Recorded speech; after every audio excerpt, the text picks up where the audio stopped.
Parce que vous vous sentez bien et souhaitez oublier votre cancer bronchique non à petites cellules, CBNPC, le temps d'une journée? Parce que vous avez prévu une sortie ce soir-là?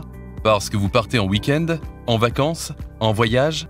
Parce que vous avez besoin d'une pause sans effet indésirable et que ça ne changera sûrement pas grand-chose? Il pourrait vous arriver d'envisager de ne pas prendre votre traitement anti-ALK. Comme vous le savez, vous présentez un CBNPC causé par un défaut de fabrication de votre gène ALK dans certaines cellules, appelé réarrangement ou translocation. Cela signifie que, dans vos cellules cancéreuses, une partie du chromosome change de place et met ainsi côte à côte deux gènes qui ne devraient pas l'être. La proximité inhabituelle de ces deux gènes produit une protéine aberrante à la surface des cellules qui ont ce réarrangement de gènes. Ces protéines de surface ont le pouvoir d'envoyer des messages à l'intérieur des cellules avec réarrangement du gène ALK pour leur ordonner de se diviser, de se multiplier et de survivre. Si votre corps est privé de traitement quotidien, il ne combat plus la maladie.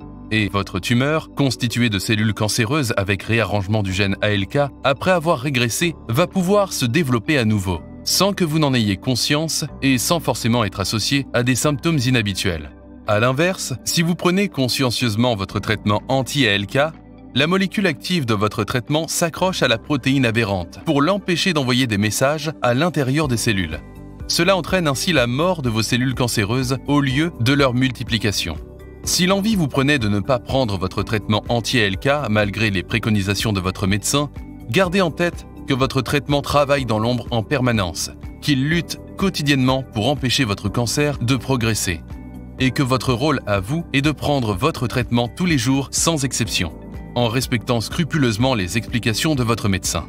Mais s'il s'agit peut-être que d'un oubli, de nombreux outils existent et peuvent vous aider à penser à prendre votre traitement.